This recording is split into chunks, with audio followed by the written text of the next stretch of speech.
বহু বছর আগের কথা। রামনগর নামে একটা গ্রাম ছিল, যেখানে প্রতিদিন রাতে একটা ডাইনি আর একটা মাথা কাটা ভূত আসত। রাতের বেলা যে বাইরে আসত তাদেরকে এসে ভয় দেখাত। একদিন ওই মাথা কাটা ভূত আর ওই ডাইনি কথা বলতেছে। আমি মনে হয় আর কখনো ভালো হতে পারবো না। সবাই তো আমাদেরকে ভয় পায়, কেউ আমাদের সাথে কথা বলতেও চায় না। হ্যাঁ, তুমি ঠিক বলেছ, সবাই আমাদেরকে ভয় পায়। তুমি চিন্তা করো না, একদিন ঠিকই কেউ না কেউ আমাদেরকে সাহায্য করবে। এইভাবে অনেক দিন কেটে যায়। একদিন হঠাৎ একটা ছেলে গ্রামের পথ দিয়ে বাড়ি ফিরতেছিল। এমন সময় তাদের সামনে আসে ওই ভূত আর ডাইনি। সেই ছেলেটা প্রথমে ভয় পায়, কিন্তু পরে আর ভয় পায় না। তখন ওই ছেলেটা জিজ্ঞেস করে, তোমরা কে? এখানে কেন এসেছো? আমরা এখানে অনেক দিন ধরে আছি, কিন্তু কেউ কোনোদিন আমাদের সাথে কথা বলতে আসেনি। তুমি কিভাবে আমার সাথে কথা বলতেছো? আমি একা থাকি, আমার মা বাবা কেউ নেই এই দুনিয়াতে, তাই আমি একা একাই এদিক ওদিক ঘুরে বেড়াই। আমার কথা বাদ দিন, এখন আপনারা বলুন, আপনারা এখানে কি করতেছেন? তুমি আমাকে দেখতেছ, আমার শুধু মাথাটা আছে। আমার শরীরটা এক খারাপ পণ্ডিত আমার শরীরটা আলাদা করে দেয়, মাথা ছেড়ে দেয়, আর শরীর সে একটা ঘরে বন্দি করে রাখে। কেউ আমার এই দেহ এনে দিতে পারেনি। তুমি কি পারবে আমার ওই দেহটা নিয়ে আসতে? আমি পারবো, আমি আপনাদেরকে অবশ্যই সাহায্য করব, কিন্তু ওই জায়গাটা কোথায় আছে আমাকে নিয়ে চলুন। এটা কোনো সহজ কাজ না, এখানে অনেক বিপদ আছে। তুমি কি সত্যিই আমাদেরকে সাহায্য করতে চাও? চেষ্টা করতে পারি, বাকিটা ওপরওয়ালার হাতে। তারা তিনজন গভীর রাতে একটা জঙ্গলের ভিতরে যায়।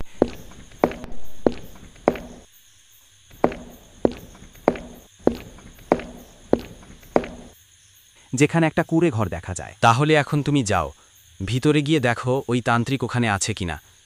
থাকলে তুমি তার ওপর আক্রমণ করবে, আর না থাকলে তুমি আমার শরীরটা নিয়ে চলে আসবে। কিন্তু দেখো, এখানে বিপদ আছে, তুমি একটু তোমার খেয়াল রেখো। ছেলেটা ভিতরে গিয়ে দেখে ওই শরীরটা কোণায় বসে আছে। সে দেখে প্রথমে ভয় পায়, পরে ধীরে ধীরে ওই শরীরের দিকে যাওয়া শুরু করে। শরীরের সামনে যেতেই হঠাৎ শরীরটা দাঁড়িয়ে যায়। তার হাত নড়তে থাকে, কিন্তু কোনো শব্দ নেই। সে ভয়ে ভয়ে শরীরটা নিয়ে চলে আসে। সে শরীরটা যখনই ওই ভূতের সামনে নিয়ে যায়, তখনই হঠাৎ দেখা যায় ওর মাথাটা শরীরের সাথে এক হয়ে যায়। ধন্যবাদ তোমাকে, এখন আমি ওই তান্ত্রিককে ছাড়ব না। চলো ডাইনি, আমরা এখন ওই তান্ত্রিককে শিক্ষা দিতে যাই। তারা দুজন উড়ে উড়ে ওই তান্ত্রিকের সামনে গিয়ে নামে।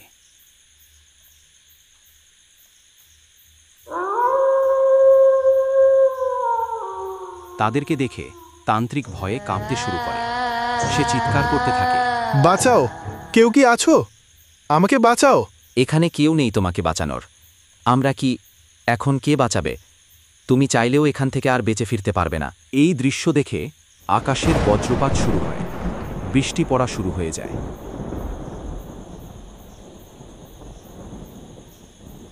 তখন ওই ভূত তান্ত্রিকের মাথা তার শরীর থেকে দুই ভাগ করে দেয়। এই দৃশ্যটা দেখে তান্ত্রিকের একটা কাছের লোক, যে তার থেকে তন্ত্রমন্ত্র শেখে, ভূত আর ডাইনি এখান থেকে চলে যায়। পরে তান্ত্রিকের কাছে যে লোকটা তন্ত্রমন্ত্র শিখে, সে পণ্ডিতের কাছে এসে বলে, মালিক, আমি তোমার মৃত্যুর প্রতিশোধ অবশ্যই নিব। তখনই তার শরীর নড়াচড়া করা শুরু করে। তার শরীর শোয়া থেকে উঠে বসে। এই দৃশ্যটা দেখে পণ্ডিতের সাথে থাকে যে লোক, সে ভয় খেয়ে যায়। তখন তার মাথাটা মাটিতে পড়া অবস্থায় কথা বলতে শুরু করে।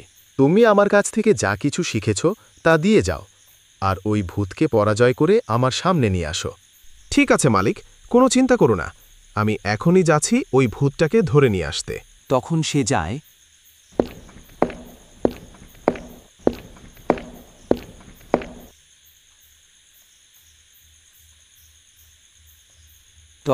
যায়।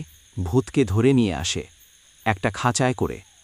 তার সাথে যে ডাইনিটা ছিল, সে চুপে চুপে তার পিছনে চলে আসে। সে কি করে না করে সব খবর গিয়ে ওই ছোট ছেলেটাকে বলে। চলো, আমি গিয়ে দেখি সে কি বলতে চায়। তারা দুজন ওখান থেকে তান্ত্রিকের এখানে চলে আসে। গিয়ে ছেলেটা বলে, তুমি কি চাও তার কাছ থেকে? আমার মালিককে কেন মেরেছে? সে আমার মালিককে ঠিক করে দাও, না হলে আমি একে কোনোদিনও ছাড়ব না। তুমি তাকে ছেড়ে দাও, না হলে কিন্তু ভালো হবে না। তখন ডাইনি এসে তার উপর আক্রমণ করে, আর সে মারা যায়। সে মারা যাওয়ার পরেই ভূত মুক্ত হয়ে যায়। ধন্যবাদ তোমাকে, তুমি না থাকলে আমার কি যে হতো আজকে। আরে কোনো ব্যাপার না, তাহলে যাও তোমরা, আবার দেখা হবে তোমাদের সাথে। এক গ্রামের পাশে ছিল একটা ভয়ঙ্কর জঙ্গল। সেখানে 3টে ভূত বাস করত। একজন ডাইনি, একজন কঙ্কাল ভূত, আর একজন ছিল মাথা কাটা ভূত। তারা 3জন ওই জঙ্গলে বসবাস করত। এই কারণে কেউ ওই জঙ্গলে যেত না। কঙ্কাল ভূত পশু পাখি মেরে তাদের মাংস নিয়ে দিত। তারা এগুলো খেয়ে তাদের জীবন কাটাত। কঙ্কালের কাজ ছিল প্রতিদিন তাদের জন্য খাবার নিয়ে আসা। এইভাবেই সে প্রতিদিন খাবার নিয়ে আসত। একদিন তারা 3জন মিলে কথা বলছিল। আমরা তো এই জঙ্গলে অনেক বছর ধরে আছি, কিন্তু কেউ এখানে আসে না, কারণ জানা নেই। আমি এদিক ওদিক ঘুরে বেড়াই, কিন্তু কাউকে কখনো দেখিনি। কেউ আসে আমরা জানি না। ঠিক আছে, কিন্তু তুমি আমার জন্য অনেক কষ্ট করছো, প্রতিদিন খাবার নিয়ে আসছো। তোমার অনেক কষ্ট হয় না? কষ্ট হলেও কি করব? আপনাদের জন্য তো খাবার নিয়ে আসতে হবে, না হলে তোমরা খেতে পাবে না। আপনাদের অনেক কষ্ট তো আছে। তোমাকে অসংখ্য ধন্যবাদ। তুমি না থাকলে আমরা না খেয়ে অসুস্থ হয়ে পড়তাম। তুমি না থাকলে আমরা খাবারও পেতাম না। আরে ওটাই তো, তার শরীর ওই তান্ত্রিকের কাছে বন্দি। কিন্তু কেউ তো এই জঙ্গলে আসে না। আসলে ওর শরীরটা নেবার জন্য বলছিলাম। আচ্ছা, চিন্তা করো না, আমি দেখব কাউকে নিয়ে আসা যায় কিনা। কাউকে যদি পাওয়া যায় তাহলে তাকে এখানে নিয়ে আসব। তোমাকে ধন্যবাদ। আমার শরীরটা কারো মাধ্যমে নিয়ে আসো, তাহলে দেখাবো আমি তান্ত্রিককে আমার হাত থেকে কে বাঁচায়। ঠিক আছে, আপনি চিন্তা করবেন না, আমি কাউকে নিয়ে আসব, কেউ না কেউ। কিন্তু তুমি তাদেরকে কিভাবে নিয়ে আসবে? তুমি বললে তো তারা আসবে না। কিভাবে আনবে তাদের এই ভয়ানক জঙ্গলে? আমি পারব, আপনারা এটা নিয়ে চিন্তা করার দরকার নেই। এখন আমি যাই, দেখি কাউকে পাই কিনা। ঠিক আছে, তাহলে যাও, পরে কথা হবে। আর এখন খাবার নেই, খাবারটা নিয়ে এসো আসার সময়। আচ্ছা, ঠিক আছে, পরে আবার দেখা হবে। আমি যাই। এই কথা বলে কঙ্কালটা ওখান থেকে উড়ে চলে যায়। তুমি যদি না থাকতো তাহলে আমাদের জীবন চলা অনেক কঠিন হতো, আর আমরা তো এই জায়গা থেকে বের হতে পারি না। এই তান্ত্রিকটা এমন মন্ত্র করেছিল যে আমরা এখান থেকে বের হতে পারি না। কঙ্কালটা না থাকলে আমরা তো না খেয়ে এখানে মারা যেতাম। আচ্ছা, ঠিক আছে, চলো এখন যাই। কথা বলে তারা 2জন ওখান থেকে উড়ে চলে যায়। কঙ্কাল ভূত এদিক ওদিক ঘুরে বেড়ায়। অনেকক্ষণ ধরে সে গ্রামের ভেতরেও আসে, জঙ্গলের ভেতরেও যায়। চারদিকে ঘুরে দেখলেও কাউকে পায় না। তখনই কঙ্কাল গ্রামের ভেতরে গিয়ে দেখে এক জায়গায় একটা লোক দাঁড়িয়েছে। সে কোনো কথা বলছে না, চুপচাপ দাঁড়িয়ে আছে। কঙ্কাল ভূতটা সামনে উড়ে গিয়ে থামে। কঙ্কাল ভূতটা সামনে গিয়ে বলে, কি হয়েছে তোমার? তুমি এখানে বসে আছো? এত সময় কেউ তো বাইরে থাকে না। কি করব, পরিবারের অবস্থা খারাপ, তাদের রক্ষা করা আমার জন্য অনেক কষ্ট। আমার কোনো কাজ নেই, এদিক ওদিক ঘুরে বেড়াই, কিন্তু কাজ পাই না, এই জন্যে। আর তুমি কে? আমি পাশের জঙ্গলের কঙ্কাল। আমি এখানে একটা কাজে এসেছি। তুমি কি আমার কাজটা করে দিতে পারবে? তাহলে আমি তোমাকে অনেক টাকা দিব। পারবে কি? ঠিক আছে, আমি রাজি, কিন্তু কাজটা কি বলো, আমি কি করতে পারবো? কাজটা হলো, আমার সাথে আর 2টা ভূত আছে, তাদের মধ্যে একটা ভূতের মাথা কাটা। তোমাকে তার শরীরটি নিয়ে আসতে হবে। তুমি পারবো, আমাকে নিয়ে চলো, তাদের কাছে নিয়ে চলো। তারা 2জন ভয়ঙ্কর জঙ্গলের দিকে যেতে শুরু করে। তখন তারা ভূতগুলোর কাছে গিয়ে থামে। আমি এই লোকটাকে নিয়ে এসেছি, তুমি বলো ওকে তোমার কাছে কি হয়েছে। আমি ছিলাম এই গ্রামের একজন। আমাকে একটা তান্ত্রিক তার যজ্ঞের জন্য বলি দেয়। আমি যজ্ঞের জন্য যেতে চাইনি, কিন্তু একটা ভুলের কারণে আমার শরীরটা তিনি বলি দিতে পারেননি। আমার শরীরটা আমার মাথা থেকে আলাদা করে ফেলেছেন। তিনি আমার শরীরটা তার কাছে বন্দি করে রেখেছেন, আর আমার মাথাটা ছেড়ে দিয়েছেন। তারপর থেকেই আমরা এই জঙ্গলে বন্দি। এই জঙ্গলের বাইরে আমরা যেতে পারি না। তো আমি তান্ত্রিকটাকে কোথায় পাবো? আমাকে জায়গাটা দেখিয়ে দাও, আমি তখন তার কাছ থেকে ওই শরীরটা নিয়ে আসবো আর তোমাদেরকে এখান থেকে মুক্ত করব। তুমি গিয়ে তান্ত্রিকের একটা লাঠি নিয়ে এসো। লাঠিটা পেলে আমি মুক্ত হতে পারবো। মুক্তি হওয়ার পরে আমরা একসঙ্গে ওই তান্ত্রিকের কাছে যাব। ঠিক আছে, আমি আর কঙ্কাল ভূত ওই তান্ত্রিকের কাছে যাই, তারপর আমরা লাঠিটা নিয়ে আসব। এই কথা বলে কঙ্কাল ভূত আর ছেলেটা তান্ত্রিকের কাছে যেতে শুরু করে। তান্ত্রিক তখন যোগে বসে আছে।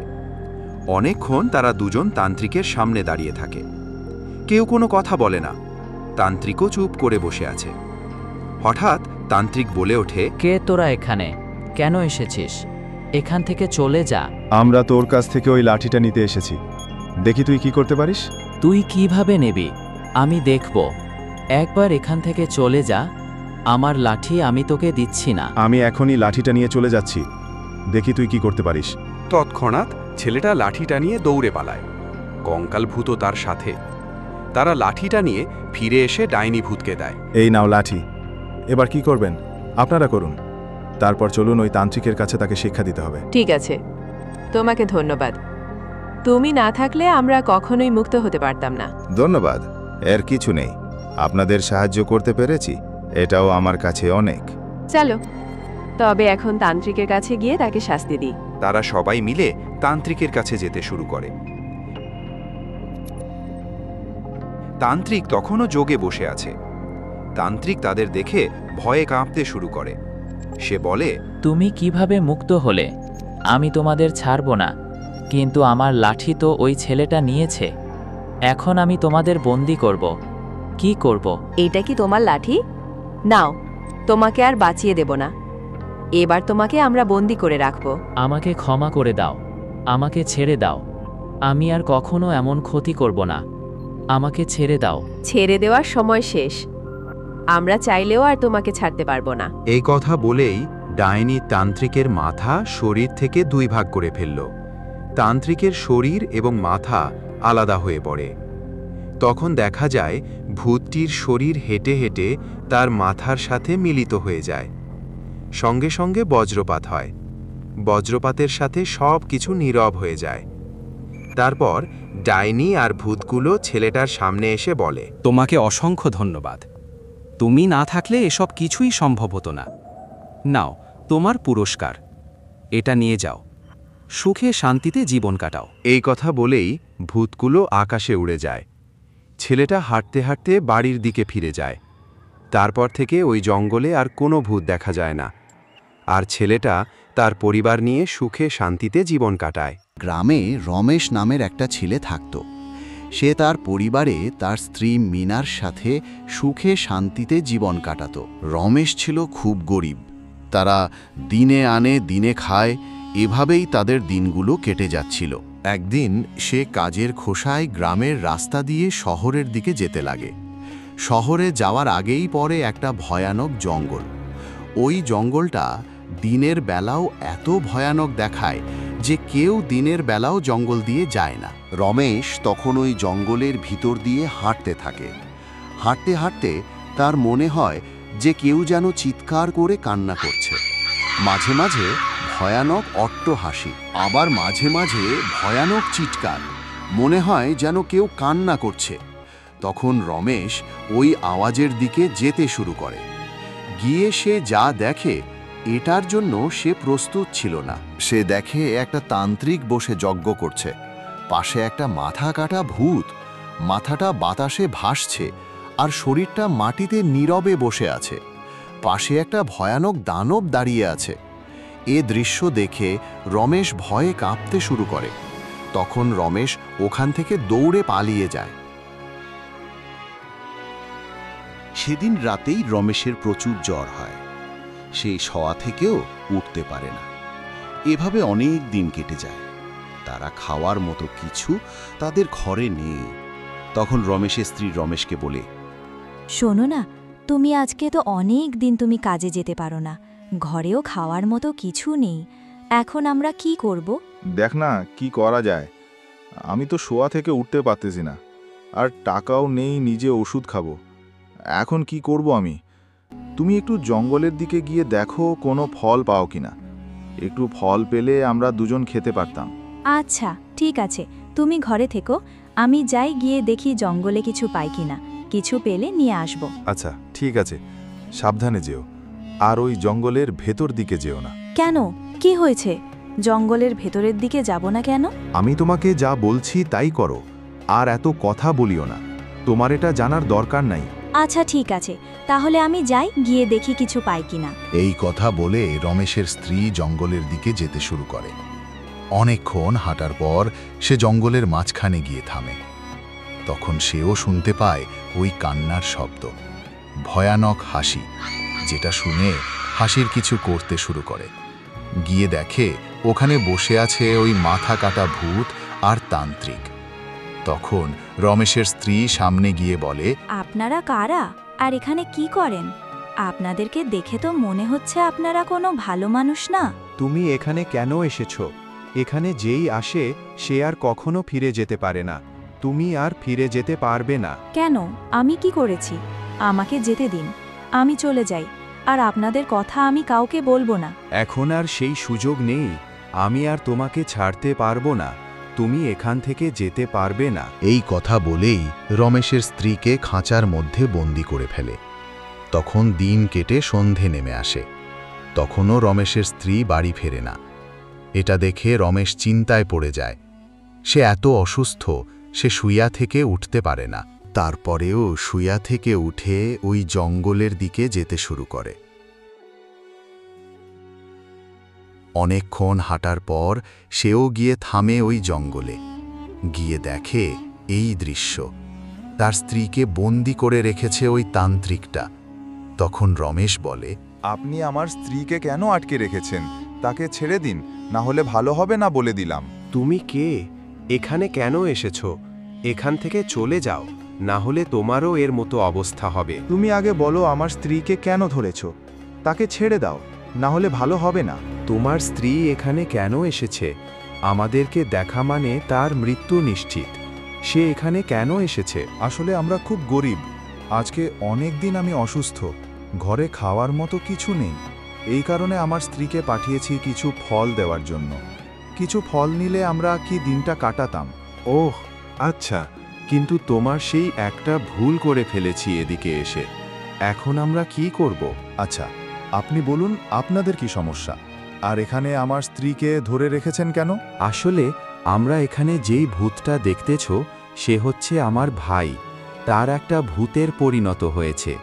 এখন তাকে ঠিক করতে হলে একটা শান্তিপূর্ণ যজ্ঞ করতে হবে, তাহলেই তাকে ঠিক করা সম্ভব। আর আমি এখানে এক রাতও থাকতে পারবো না এই জায়গায়। এ কারণে আমি জায়গাটা বশীকরণ করে দিয়ে যেতে চাইছিলাম। তখনই তোমার স্ত্রী এসে এখানে ব্যাঘাত ঘটায়। আচ্ছা, তুমি তাকে ক্ষমা করে দাও। আর আমার কোনো সাহায্য করতে পারি আপনাদের? তাহলে বলুন, আমরা আপনার সাহায্য করব। সত্যি তোমরা আমার সাহায্য করবে? তাহলে এক রাত তোমরা এই জায়গায় থাকো, আমি যাই ওই জিনিসটা নিয়ে আসি আমার ভাইয়ের জন্য। আচ্ছা ঠিক আছে, আপনি যান, আমরা আপনার ভাইয়ের খেয়াল রাখব। কোনো সমস্যা নেই, আপনি কোনো চিন্তা করবেন না, আপনি যান। আচ্ছা ঠিক আছে, আমি যাই, তোমরা আমার ভাইয়ের খেয়াল রেখো। এই কথা বলে তান্ত্রিকটা চলে যেতে থাকে। এভাবে সারা রাত ভূতের পাশে থাকে রমেশ আর তার স্ত্রী। পরের দিন সকালে তান্ত্রিক আসে। আসার পর একটা জাদু করে। জাদু করার সাথে সাথেই ওই ভূতের মাথা আর শরীর একসাথে হয়ে যায়, ধীরে ধীরে মানুষ হয়ে যায়। তখন তান্ত্রিক বলেন, তোমাদের অসংখ্য ধন্যবাদ। তোমরা না থাকলে আমার ভাই কখনো ঠিক হতে পারত না। তোমাদেরকে ধন্যবাদ। এই নাও, এটা নিয়ে তোমরা বাড়ি চলে যাও। বাড়ি গিয়ে সুখে শান্তিতে জীবন কাটাও। তোমাদের আর কোনো অভাব থাকবে না। এই কথা বলে রমেশ আর তার স্ত্রী বাড়ির দিকে যেতে শুরু করে। পুর গ্রামের শেষ প্রান্তে একটি পুরনো টিনের ছাউনি দেওয়া মাটির বাড়ি। চারপাশে গাছপালা, ঝোপঝাড় আর একেবারে নির্জন পরিবেশ।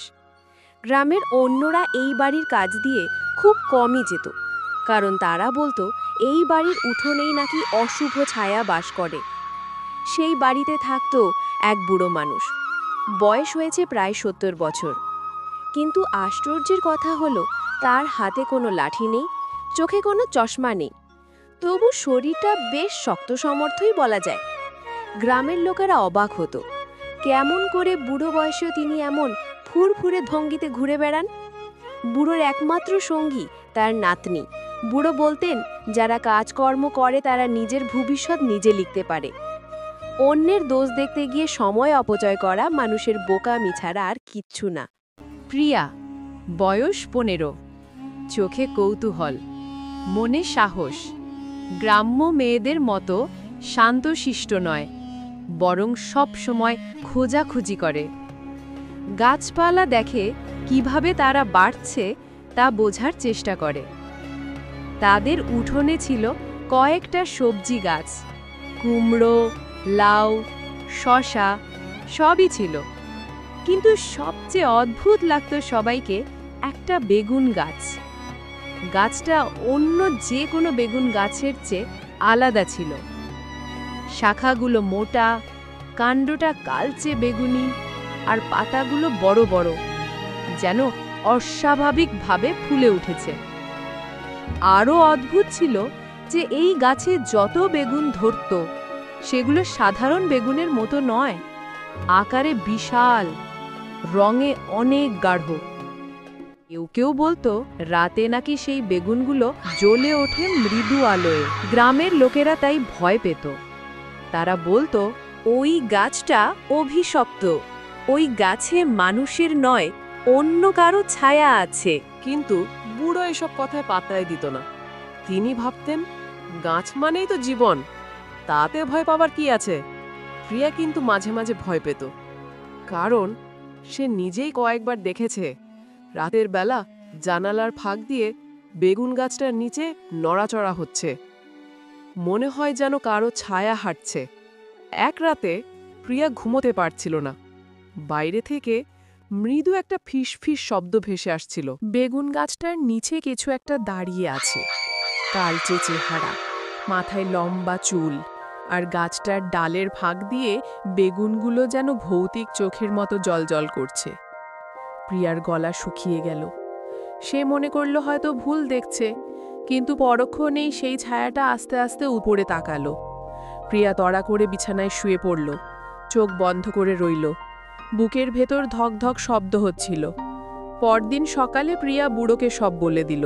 ঠাকুরদা, কাল রাতে আমি গাছটার নিচে একটা ভয়ঙ্কর মেয়ে দেখেছি। ওর চোখ লাল ছিল। আহ, এসব কল্পনা বাদ দে। তুই বেশি ভূতের গল্প শুনিস বলে মাথায় ভূত চেপেছে। না ঠাকুরদা, আমি সত্যি দেখেছি। বুড়ো হেসে উড়িয়ে দিলেও ভেতরে ভেতরে একটু চিন্তা করল, কারণ সে নিজেও অনেক দিন ধরে অদ্ভুত আওয়াজ শুনেছে। তবে সে কিছু বলেনি, যাতে প্রিয়া ভয় না পায়। সেই দিন বিকেলে গ্রামের দুই মহিলা তাদের বাড়ির পাশ দিয়ে যাচ্ছিল। তারা কথা বলছিল। শুনেছিস, গত সপ্তাহে রাতের বেলা হারিয়ে যাওয়া ছেলেটাকে কেউ খুঁজে পায়নি? হ্যাঁ রে, সবাই বলে ও নাকি ওই বুড়োর উঠোনের বেগুন গাছটার দিকে গিয়েছিল। প্রিয়া সব শুনছিল।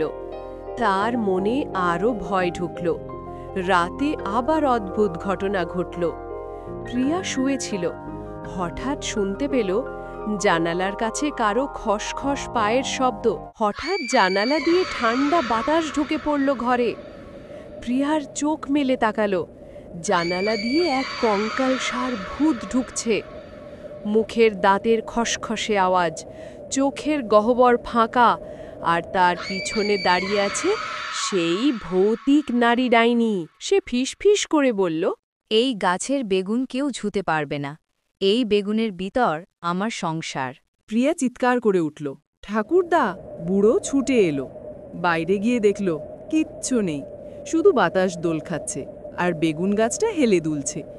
বুড়ো এবার বুঝল ব্যাপারটা সত্যিই অশুভ। সে ভাবল এটা শুধু গাছ নয়, এর ভেতরে কিছু আছে, কিন্তু কি সে জানত না। আর তখন থেকেই বুড়ো সিদ্ধান্ত নিল সত্যটা তাকে খুঁজে বের করতেই হবে। বুড়ো রাতের ঘটনার পর থেকে একটুও শান্তি পাচ্ছিল না। সে জানত প্রিয়ার ভয় পাওয়া কল্পনা নয়, কিছু একটা সত্যিই ঘটছে। ভোরের আলো ফুটতেই সে উঠোনে গেল। বেগুন গাছটার চারপাশে ঘুরে ঘুরে দেখতে লাগলো। গাছটার নিচে মাটি অদ্ভুতভাবে ফেটে আছে, যেন ভেতর থেকে কেউ বারবার চাপ দিচ্ছে। কাণ্ডে হাত দিতেই ঠান্ডা শিরশিরে একটা স্রোত বুকভেদ করে গেল। বুড়ো হাত সরিয়ে নিল চমকে। ঠিক তখনই পেছন থেকে প্রিয়া এসে বলল, দেখো, মাটির ফাটলটা গভীর হচ্ছে। বুড়ো তাকিয়ে দেখল সত্যিই তাই, মনে হচ্ছে যেন মাটির ভেতরে কোনো গোপন কুঠুরি আছে। রাত নামতেই ভয়ঙ্কর দৃশ্য শুরু হলো। প্রিয়া আবার ঘুমোতে পারছিল না। হঠাৎ তার কানে ভেসে এলো টুকটুক শব্দ, যেন হাড়ের সাথে হাড় ঘষা খাচ্ছে। সে ভয়ে উঠে বসে গেল। ঠিক তখনই জানালা দিয়ে এক কঙ্কালসার ঢুকে গেল। হাড়গুলো আলগা হয়ে টকটক শব্দ করছে, দাঁতগুলো খটখট করছে। কঙ্কালভূত ভেতরে ঢুকে ফিসফিস করে বলল, বেরিয়ে যাও, প্রিয়া চিৎকার করল। বুড়ো ছুটে এলো হ্যারিকেন হাতে। আলো পড়তেই কঙ্কাল হু হু শব্দ করে মিলিয়ে গেল। কিন্তু দরজার বাইরে তখন দাঁড়িয়ে আছে সেই ডাইনি। তার চুলে ধুলোবালি লেগে আছে, চোখ লাল। সে গলা কাঁপিয়ে বলল, এই বেগুন গাছে আমার সংসার, কেউ একে ছুতে পারবে না। বুড়ো, তুই যদি সাহস করিস তবে তোকে আর তোর নাতনিকে আমি গিলে খাবো। বলে সে গাছের ভেতরে চলে গেল। বুড়োর মনে সন্দেহ। বুড়ো বুঝল এই গাছটা কোনো সাধারণ গাছ নয়, এর ভেতরে আছে কোনো অশুভ শক্তি। সে মনে মনে বলল, যদি আমি দেরি করি তবে প্রিয়াকে ওরা টেনে নিয়ে যাবে। কিন্তু গ্রামের মানুষকে বললেও কেউ বিশ্বাস করবে না, বরং তারা বলবে বুড়োর মাথা নষ্ট হয়ে গেছে। পরদিন প্রিয়া বলল, ঠাকুরদা, আমি ভয় পাচ্ছি না।